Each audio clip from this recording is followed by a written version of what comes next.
René Guénon, Les principes du calcul infinitésimal. Chapitre 11. La loi de continuité. Dès lors qu'il existe du continu, nous pouvons dire avec Leibniz qu'il y a de la continuité dans la nature, ou si l'on veut, qu'il doit y avoir une certaine loi de continuité, qui s'applique à tout ce qui présente les caractères du continu. Cela est en somme évident, mais il n'en résulte nullement qu'une telle loi doive être applicable à tout comme il le prétend, car s'il y a du continu, il y a aussi du discontinu, et cela même dans le domaine de la quantité.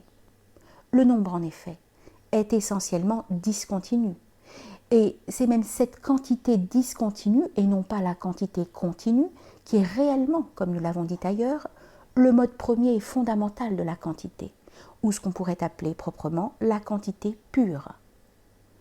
D'autre part, rien ne permet de supposer a priori que, en dehors de la quantité, une continuité quelconque puisse être partout envisagée, et même, à vrai dire, il serait bien étonnant que le nombre seul, parmi toutes les choses possibles, eût la propriété d'être essentiellement discontinu. Mais notre intention n'est pas de rechercher ici dans quelles limites une loi de continuité est vraiment applicable et quelles restrictions il conviendrait d'y apporter pour tout ce qui dépasse le domaine de la quantité entendu dans son sens le plus général. Nous nous bornerons à donner, en ce qui concerne les phénomènes naturels, un exemple très simple de discontinuité. S'il faut une certaine force pour rompre une corde, et si l'on applique à cette corde une force dont l'intensité soit moindre que celle-là, on n'obtiendra pas une rupture partielle, c'est-à-dire la rupture d'une partie des fils qui composent la corde, mais seulement une tension, ce qui est tout à fait différent. Si l'on augmente la force d'une façon continue, la tension croîtra d'abord aussi d'une façon continue, mais il viendra un moment où la rupture se produira, et on aura alors, d'une façon soudaine et en quelque sorte instantanée, un effet d'une toute autre nature que le précédent, ce qui implique manifestement une discontinuité.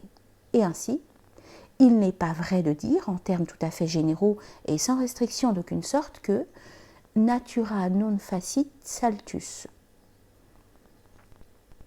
Quoi qu'il en soit, il suffit en tout cas que les grandeurs géométriques soient continues, comme elles le sont en effet, pour qu'on y puisse toujours prendre des éléments aussi petits qu'on veut, donc pouvant devenir plus petits que toute grandeur assignable. Et comme le dit Leibniz, c'est sans doute en cela que consiste la démonstration rigoureuse du calcul infinitésimal, qui s'applique précisément à ces grandeurs géométriques. La loi de continuité peut donc être le fundamentum in re de ces fictions que sont les quantités infinitésimales, aussi bien d'ailleurs que ces autres fictions que sont les racines imaginaires, puisque Leibniz fait un rapprochement entre les unes et les autres sous ce rapport, sans qu'il faille pour cela y voir, comme il l'aurait peut-être voulu, la pierre de touche de toute vérité. D'autre part, si l'on admet une loi de continuité tout en faisant certaines restrictions sur sa portée, et même si l'on reconnaît que cette loi peut servir à justifier les bases du calcul infinitésimal, modo sano sensu intelligentur. Il ne s'ensuit nullement de là qu'on doive la concevoir exactement comme la faisait Leibniz, ni accepter toutes les conséquences que lui-même prétendait en tirer. C'est cette conception et ses conséquences qu'il nous faut maintenant examiner d'un peu plus près. Sous sa forme la plus générale, cette loi revient en somme à ceci que Leibniz énonce à plusieurs reprises en termes différents, mais dont le sens est toujours le même au fond. Dès lors qu'il y a un certain ordre dans les principes, entendu ici en un sens relatif, comme les données qu'on prend pour point de départ, il doit y avoir toujours un ordre correspondant dans les conséquences qu'on en tirera. C'est alors, comme nous l'avons déjà indiqué, un cas particulier de la loi de justice, c'est-à-dire d'ordre, que postule l'universelle intelligibilité. C'est donc au fond pour Leibniz une conséquence ou une application du principe de raison suffisante.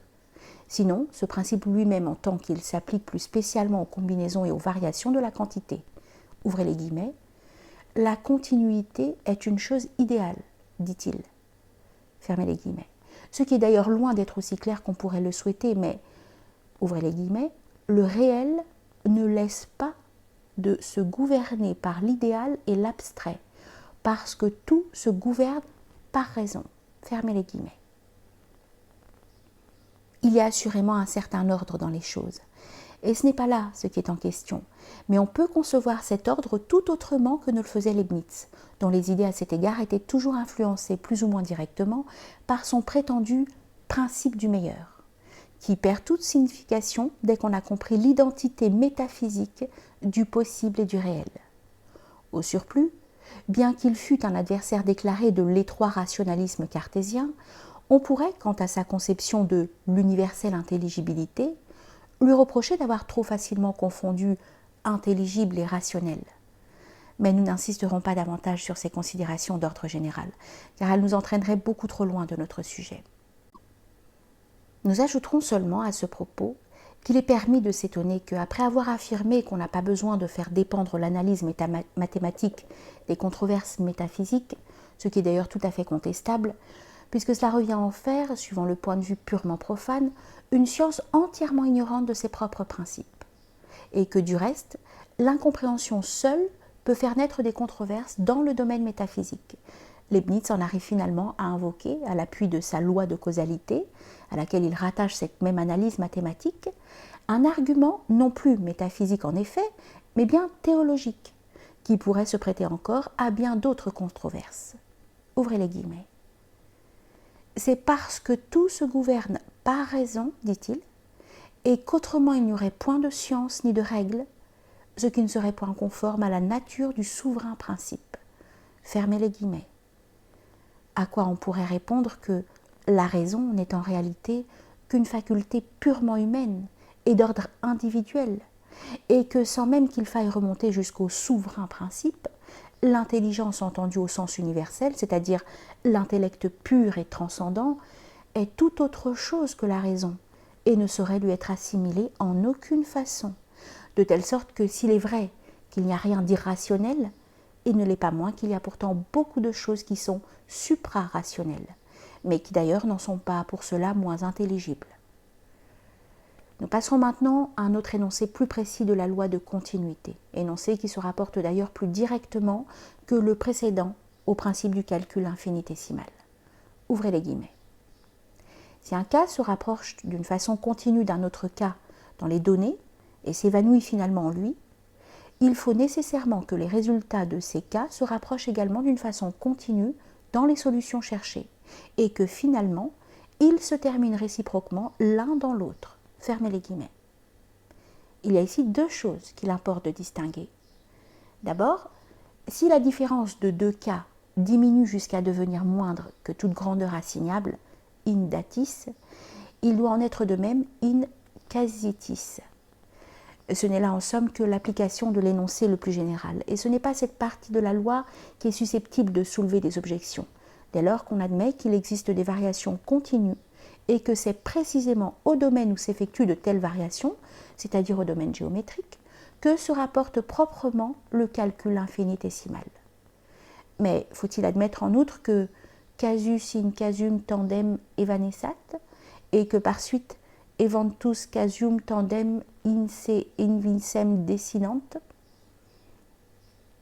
Pardon pour la prononciation. En d'autres termes, la différence des deux cas deviendra-t-elle jamais rigoureusement nulle par suite de sa décroissance continue et indéfinie, ou bien, si l'on préfère, cette décroissance, quoique indéfinie, parviendra-t-elle à atteindre son terme? C'est là au fond la question de savoir si, dans une variation continue, la limite peut être atteinte. Et sur ce point, nous ferons tout d'abord remarquer ceci. Comme l'indéfini, tel qu'il est impliqué dans le continu, comporte toujours en un certain sens quelque chose d'inépuisable, et comme Leibniz n'admet d'ailleurs pas que la division du continu puisse aboutir à un terme final, ni même que ce terme existe véritablement, est-il parfaitement logique et cohérent de sa part d'admettre en même temps qu'une variation continue qui s'effectue per infitos gradus intermedios puisse atteindre sa limite?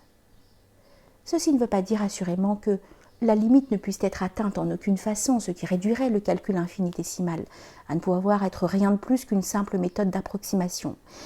Mais si elle est effectivement atteinte, ce ne doit pas être dans la variation continue elle-même, ni comme dernier terme de la série indéfinie des gradus mutationis. C'est pourtant par la loi de continuité que Leibniz prétend justifier le passage à la limite, qui n'est pas la moindre des difficultés auxquelles sa méthode donne lieu au point de vue logique. Et c'est précisément là que ces conclusions deviennent tout à fait inacceptables. Mais pour que ce côté de la question puisse être entièrement compris, il nous faut commencer par préciser la notion mathématique de la limite elle-même.